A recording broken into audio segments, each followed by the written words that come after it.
देखा गया कि चाइना का वज़ीर ख़ारजा इंडिया का दौरा किया था उसने, और रेयर अर्थ के उसने मुआहदे किए। लेकिन देखा जाए कि जब भी चाइना और रशिया इनके दरमियान यही रहा कि अगर अमेरिका इंडिया के साथ होता है तो चाइना पाकिस्तान को बैक कर रहा होता है। अब जब के ट्रम्प के आने के बाद इंडिया को वो बैक नहीं मिला, जैसा कि इंडिया वो उससे उम्मीद लगाए बैठा था, जैसा कि ट्रम्प वो मोदी ने जाकर ट्रम्प के नारे लगाए, उससे ये था कि अमेरिका हमें बैक करेगा। लेकिन जो जंग में माहौल हुआ, अमेरिका ने उसे कोई बैक वगैरह नहीं की, सपोर्ट नहीं की, तो वो इंडिया भी नो डाउट वो चाइना के पास भागा है। जब चाइना के पास भागे, चाइना ने देखा कि पाकिस्तान के अमेरिका के साथ रिलेशनशिप बहुत हद तक आगे जा रहे हैं। ऐसा पहले नहीं हुआ जैसा कि अब पाकिस्तान और अमेरिका के रिलेशनशिप हुए हैं। उसको तो वैसे भी एक क्रेजी प्रेसिडेंट कहा जाता है ऑलरेडी, ठीक है ना। वो तो ऑलरेडी एक क्रेजी प्रेसिडेंट है बकौल देयर ओन नेशन। बट हम इस वक्त इस स्टेज पे उस पर कमेंट करेंगे अगर कुछ भी, वो उनकी पॉलिसीज़ पे इम्पैक्ट नहीं होने वाला। बिल्कुल चाइना कहाँ से इंडिया के बीच में आ गया। कहते हैं ना कि दुश्मन का दुश्मन दोस्त होता है। एक साइड पे उसने चाइना के साथ टैरिफ वार स्टार्ट कर रखी हुई है, दूसरी तरफ उसने इंडिया पे इतने ज़्यादा टैरिफ्स लगा दिए। और अब अभी देखें तो इंडिया करंटली वो रशिया से ऑयल बाय कर रहा है 5% with more discount, you know that, ठीक है ना। अगर आप कहते ही हैं कमेंट करें ट्रम्प पे, तो मैं कहूँगा कि इस बात को हज़म कर ले ताकि वो अपना नोबेल पीस प्राइज़ विन कर सकें, अपना टाइटल। देखा गया कि चाइना का वज़ीर ख़ारजा इंडिया का दौरा किया था उसने, और रेयर अर्थ के उसने मुआहदे किए। लेकिन देखा जाए कि जब भी चाइना और रशिया इनके दरमियान यही रहा कि अगर अमेरिका इंडिया के साथ होता है तो चाइना पाकिस्तान को बैक कर रहा होता है। अब जब के ट्रम्प के आने के बाद इंडिया को वो बैक नहीं मिला, जैसा कि इंडिया वो उससे उम्मीद लगाए बैठा था, जैसा कि ट्रम्प वो मोदी ने जाकर ट्रम्प के नारे लगाए, उससे ये था कि अमेरिका हमें बैक करेगा। लेकिन जो जंग में माहौल हुआ, अमेरिका ने उसे कोई बैक वगैरह नहीं की, सपोर्ट नहीं की, तो वो इंडिया भी नो डाउट वो चाइना के पास भागा है। जब चाइना के पास भागे, चाइना ने देखा कि पाकिस्तान के अमेरिका के साथ रिलेशनशिप बहुत हद तक आगे जा रहे हैं। ऐसा पहले नहीं हुआ जैसा कि अब पाकिस्तान और अमेरिका के रिलेशनशिप हुए हैं। तो चाइना ने नो डाउट थोड़ा बहुत पाकिस्तान को भी प्रेशराइज किया कि हम इंडिया के साथ प्रेशराइज हम भी बिल्कुल अच्छा। हम नो डाउट प्रेशराइज हो रहे हैं। चाइना हमारा बहुत अच्छा दोस्त रहा, हर मौके पे उसने साथ दिया है। उसका इंडिया के साथ ऐसे मुआहदे करना हमारे लिए फ़िक्र लम्हिया है।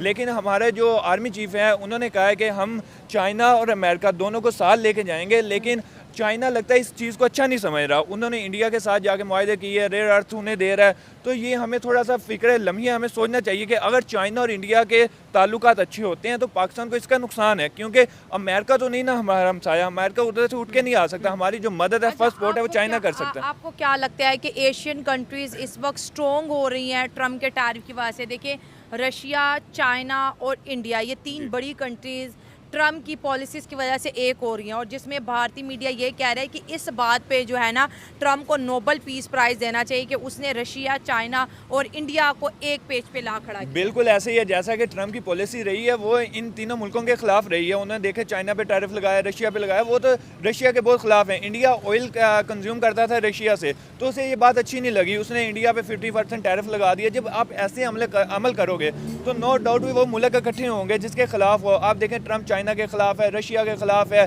तो अब इंडिया के खिलाफ हो गया। जब ये तीनों मुल्क वो दोस्त हो गए हैं। बिल्कुल जो खिलाफ है, अब दोस्त का दोस्त दुश्मन यही हिसाब है।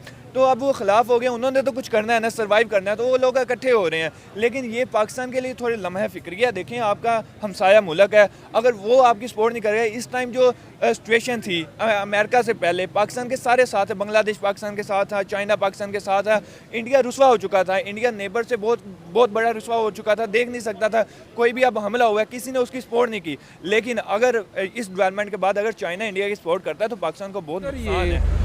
हम इंटरनेशनली किसी पॉजिटिव पॉलिटिक्स में डिस्कस होता है पाकिस्तान का नाम, तो it's a good sign, let them do for the peace. और जहाँ तक हमारी बात है पाकिस्तान और इंडिया की कि क्या ये पीस में कभी जा सकते हैं या नहीं, पीस में जा सकते हैं, एक पेज पे नहीं आ सकते, क्योंकि हम डिवाइड ही ऑलरेडी इसीलिए हुए थे कि हमारी अपनी वैल्यूज़ डिफरेंट हैं, हमारी आइडियोलॉजी डिफरेंट है, तो हम एक पेज पे शायद ना आए। बट अगर कोई पीस की कोशिश कर रहा है तो हमें इस चीज़ को सपोर्ट करना चाहिए, एटलीस्ट हमें पॉजिटिव। अगर एक चीज़ और देखी जाए तो ये भी एक बड़ा ब्लंडर ही लग रहा है, बिकॉज अगर भारत की बात की जाए तो एमर्जिंग थर्ड बड़ी इकोनॉमी हम लोगों को नजर आने वाली है इंडिया।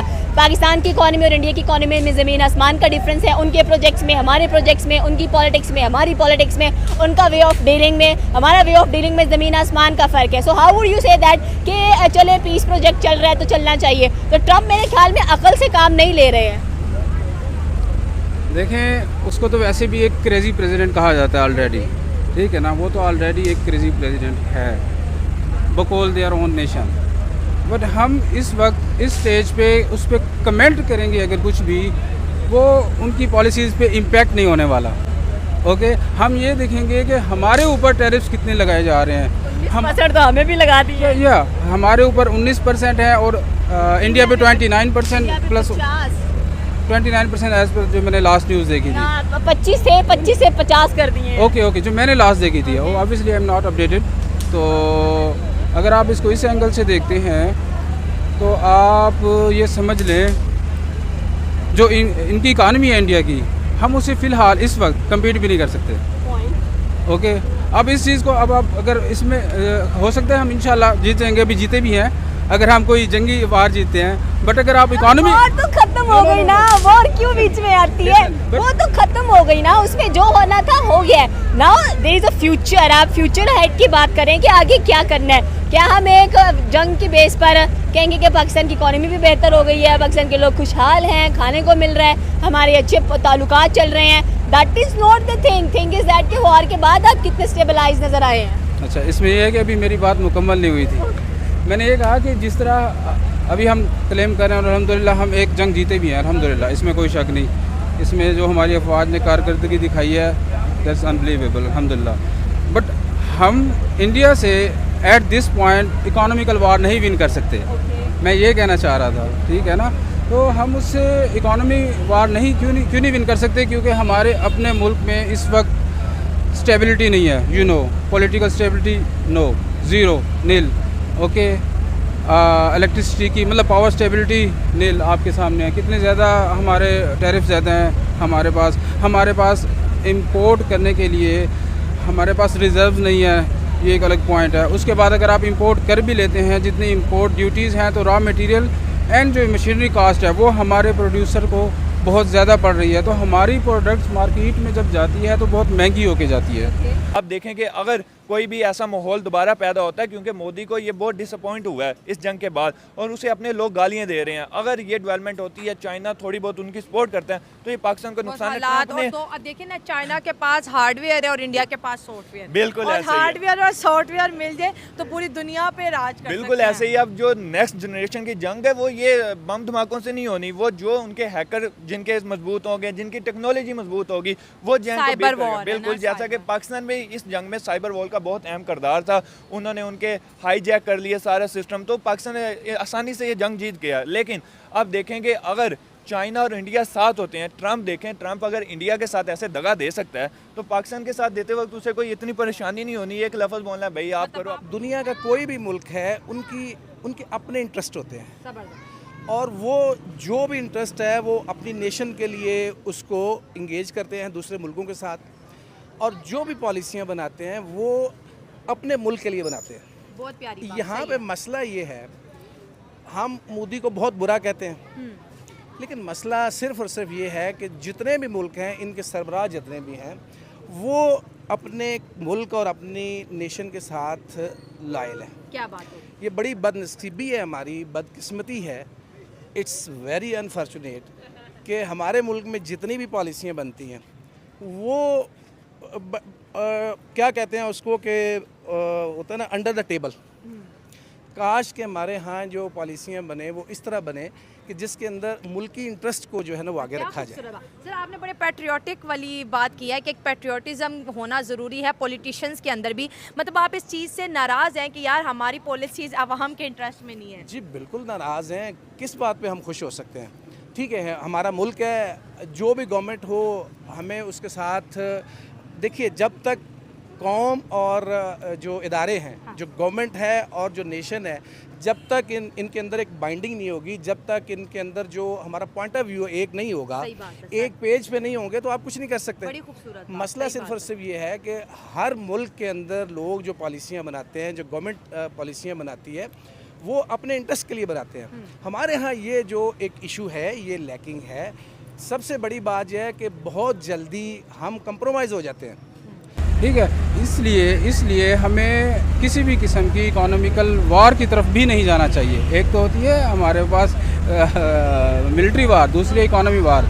अभी हमें अपने नेबर्स के साथ, मेरा अपना पॉइंट ऑफ व्यू ये है कि हमें इकोनॉमिकली भी एक हम आगे के साथ आगे बढ़ना चाहिए, ठीक है ना। उसके लिए सबसे पहले हम अंदरूनी मामलात को सीधे कर लें, उसके बाद हम बैरूनी जो भी हमारे पॉलिटिकल जोग्राफिकल नेबर्स हैं उनके साथ भी मामलात अच्छे बनाएं, ताकि हम ग्रो कर सकें, हमारी इकोनॉमी ग्रो कर सके। जो इतना ज़्यादा बजट उनका भी, हमारा भी और सबका जो हमारी जो है ना एक जंगों में ज़ाया हो जाता है और उसके नुकसानात होते हैं, बजाय हम वहाँ लगाएं वो सारे पैसे और वो सारी सोच ताकत, वो सारी हम अपने यूथ पे लगाएं, बच्चों पे लगाएं, ठीक है ना, ताकि ये एक बेहतर मुस्तकबिल दे सके हमारी कौम को। बात आपकी बिल्कुल सही है, but the major question is that कि हम ट्रम्प की बात कीजिए तो ट्रम्प अपनी साउथ ईस्ट एशिया में एक दादागिरी दिखाता है, अभी भी वही नज़र आ रही है।